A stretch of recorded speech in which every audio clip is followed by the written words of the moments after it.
Well, I'm glad that you could all participate in our discussion about great business leaders this morning. And this is going to be a dialogue, not a monologue. The first portion, we're going to lay a little groundwork as to some key leadership characteristics that I think are pertinent. But then we're going to get you involved in answering some questions and kind of internalizing the program to your realm where you work. Well, the fact that you're here this morning tells me that you're interested in your own personal and professional development and that you want to enhance your own leadership skills. And whether or not you're managing or leading a group of people or not, I want to set the table with the thought that everybody in this room is a leader. You're a leader at work, you're a leader in your family, you're a leader even in your neighborhood, whether you know it or not. People are watching you every day. They're observing how you act, how you behave, how you lead. So the lessons apply here no matter what you do professionally. So I was thinking about what is the most relevant topic that I could discuss with you this morning that would be widely applicable to the most people. And I really thought that the key topic that I could knowledgeably speak about was the topic of leadership.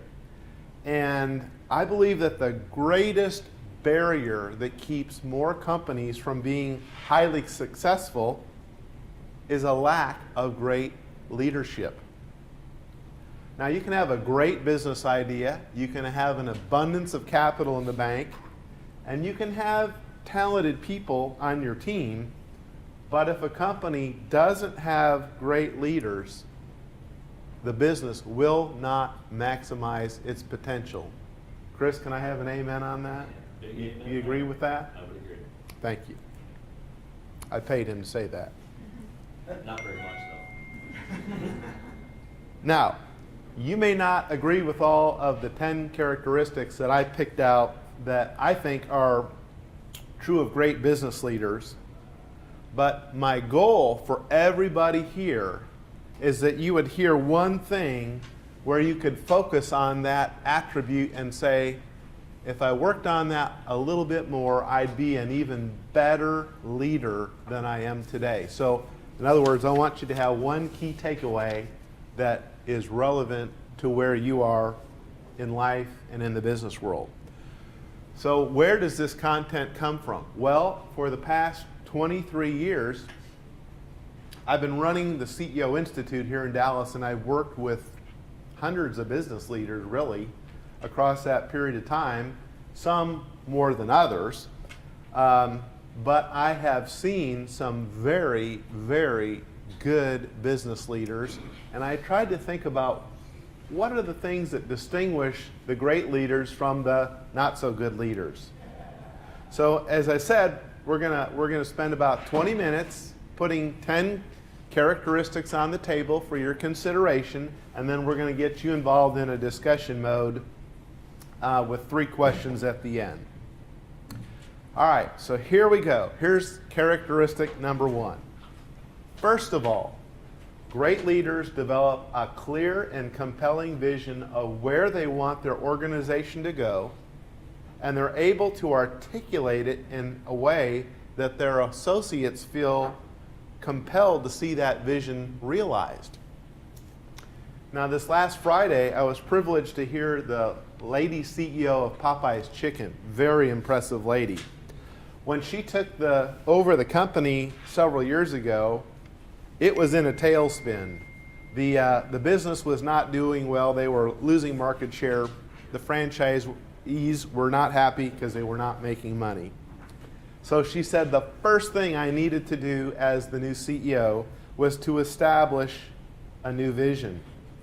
And she called it a daring new destination or vision around which the employees could rally. So here's the vision statement that she came up with. She said that our vision at Popeye's Chicken will be to become the hottest concept in quick service restaurants by 2013. Let me read it one more time. Our vision at Popeye's Chicken will be to become the hottest concept in quick service restaurants by 2013. One sentence, had a time frame, and easy to understand. Not real complicated, not a paragraph, not a page, one sentence, and she drilled that vision into all of their employees so that they could know, what are we trying to become as a business?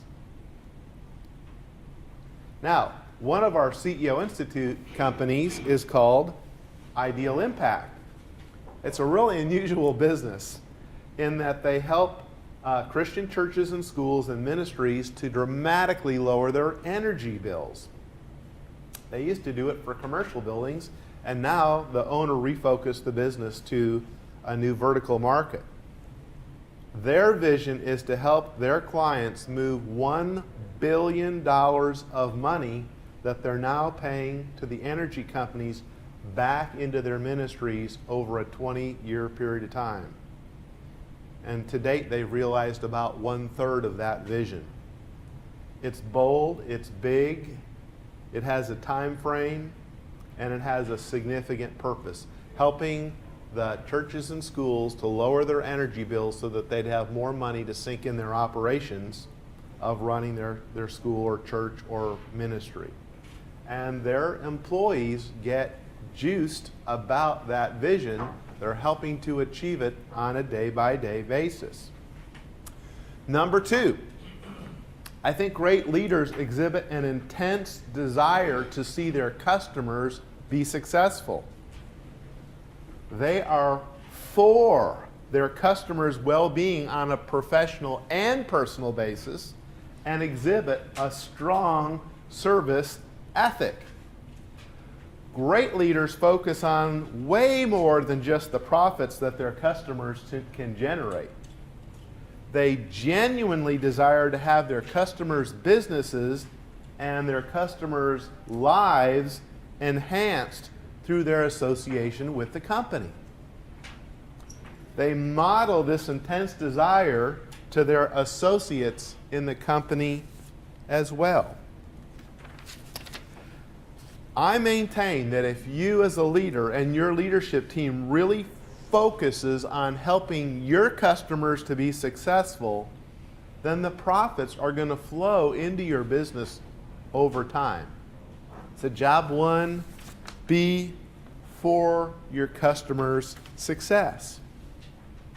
3, great leaders recognize and attract top talent to their company because they understand that top talent is the ultimate competitive differentiator in any business. Great leaders insist upon hiring great people with a demonstrated track record of success. This could mean hiring the top college graduates coming out of a new batch of BBAs or MBAs. It could mean hiring a salesperson with a demonstrated track record of achieving their sales goals on a consistent basis. It means hiring people that you can see all along from high school to college through their careers, they've sought out leadership positions. They're not just a good, accountant or CFO, but they've been a leader in their community, in their company, in their church, whatever. They aspire, good pun for this morning, to be a leader, and you can see their leadership footprints in the sand. And they don't settle for taking B and C players because, you know what? A tennis players want to play tennis with other A tennis players. I've noticed at my golf club, the really good players don't want to play with me because they're shooting in the 70s, and now I'm struggling to break 90. Great golfers want to play golf with great golfers. Great people in a company, you know what? They don't want to work with B and C players. Do you know why? Because it drags down their performance and the performance of the business as a whole. So, great leaders hire the best, the brightest, the most leaderful people. And then great leaders create a work culture that is a magnet for great people through strong professional development opportunities. In other words, they send their people to things like this. They'll pay for it because they want their people to grow in their knowledge and capabilities. Great leaders continually recognize the great performance of their people. They don't just do it, once a year at the Christmas party. They continually look for opportunities to recognize people and give them a well-deserved pat on the back. They provide opportunities for increasingly challenging work assignments. And they tie compensation to results. And finally, they're willing to commit financial resources to the development of their people because you know what? A players, great leaders, they want to continue to grow. That's not everybody. Not everybody wants to grow, but great people, A players, want to learn and grow all the way through their careers. 4, they place an appropriate balance between growing profits and growing people. They don't grow profits at the expense of their people. They focus on growing their people as workers, managers, and leaders who can then grow appropriate profits for the business. They're always trying to help pull their people up or give them opportunities to go up. They understand that they need to generate a respectable profit over a period of time so that they'll have the internal resources to grow the business. But they never forget that it's the people that grow your business. So they invest in their people. 5, they have a strong desire to help their work associates be all that God created them to be professionally and personally. Now, this is my personal opinion here, but I believe that God has endowed everybody in this room with a unique set of talents, skills, abilities, and interests. And great leaders are really good at understanding the unique qualities of every employee and then finding a spot in the company that's best suited to leverage your unique giftings.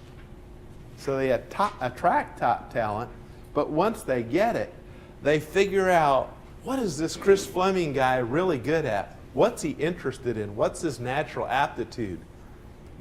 What part of the business can he excel at if he's just given the opportunity? So they put people on the right seats on the bus, as we would say. And then great leaders really delight in seeing their colleagues grow personally and professionally. They love to celebrate the successes of their colleagues and then help their work colleagues achieve things they never thought possible in their work and personal lives. We have one company in the Institute that as soon as people are promoted, boom, an email goes out all across the company. Congratulations, Greg Hext, for making senior accountant. And they explain a little bit about why that person was promoted. They celebrate the successes of their people. Their managers, believe it or not, are evaluated in part by how many of their people are being promoted during the year. If you have managed people before, did you ever get evaluated on how many of your people got promoted? In other words, the company wants their leaders to help their people grow up so that the company can continue growing. 6, hang with me. Great leaders don't expect more out of their people than they themselves are willing to invest or do themselves in the company. These leaders recognize that their employees have interest outside of the business, and they don't expect the employees to put their entire energy and focus on the business. Now, at certain times of the year, as our CPA friends know, it's nose down, pencils up, and it's, drive for the deadlines. But, it's not battle stations all year long, because people can't maintain that kind of a pace for extended periods of times. And then they don't ask their employees to do things they themselves are not willing to do. For example, to engage in their fair share of the business travel. They're willing to terminate a long-term employee who needs to be invited off the bus. They don't just say, well, Laura, you do it. I don't want to be involved. They're willing to have those fierce conversations if necessary. They're willing to call the customer to get the customer to pay the bill on time if necessary. And they're willing to sit down with their banker and explain why the operational performance has not met plan, and then to offer up a plan about what are we going to do to get back on track and improve our results. So they themselves will do the tough things in the company. They don't just say, first name again, David? They don't just say, David, you take care of the dirty business. I'm going to do the easy stuff. They are in the harness with their fellow leaders. And then 7, they willingly share the profits and success of the business with their colleagues based on the behaviors exhibited by their colleagues and the results accomplished by their leadership team.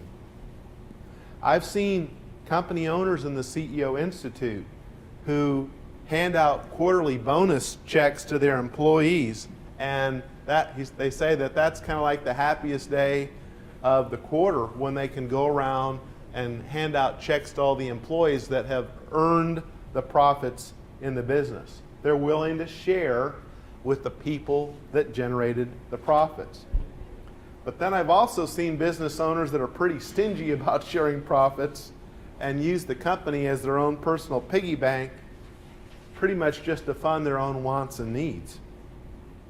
I've seen it all. But the best business leaders are the ones that are generous and share the wealth. Great business leaders also look for ways to reinvest the company profits back into the communities they serve. Chris's company is really good at that. They get their employees involved in raising funds for local charities or nonprofit organizations, and then I think Chris said whatever the employees can raise through a service project, they match that and reinvest back in the communities that, where their employees live to make the city or town a better place. So,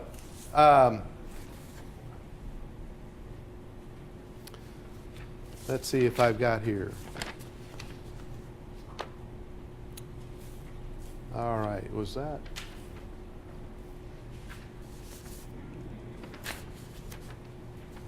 Yes.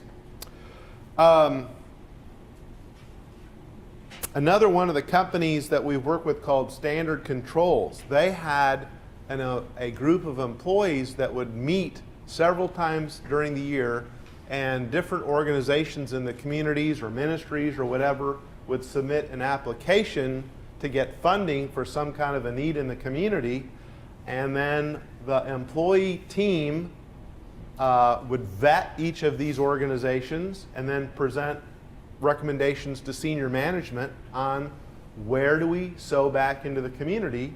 And they've given away hundreds of thousands of dollars over time in profits, both in Dallas and really around the world. So the owner, in certain years has made millions of dollars, but he doesn't keep it. He all for himself. He reinvests back in the business, and he reinvests back in the community.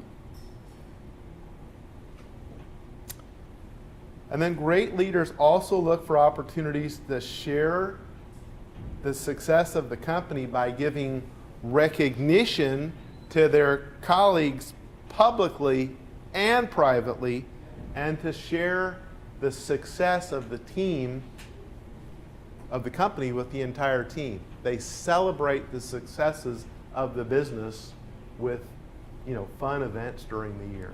Not just with a bonus check, but they have some company celebrations and then recognize employees for exemplary service. All right, 3 more to go. How are we doing on time? I think we're in good shape. About 5 more minutes. Hang in there. 8.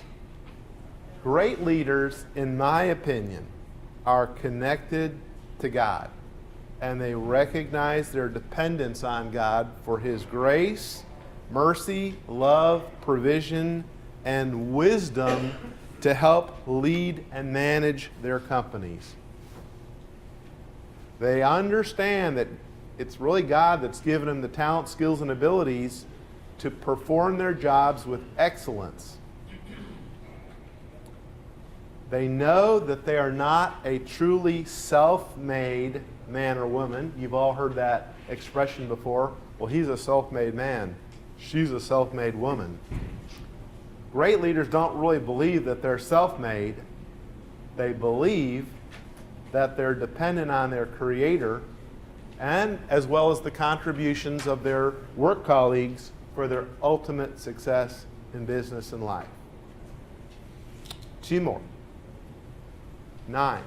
They place an appropriate balance between short-term and long-term results.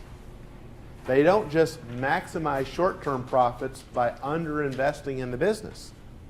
They don't underpay people so that they can make more profits. They pay their people at market or above.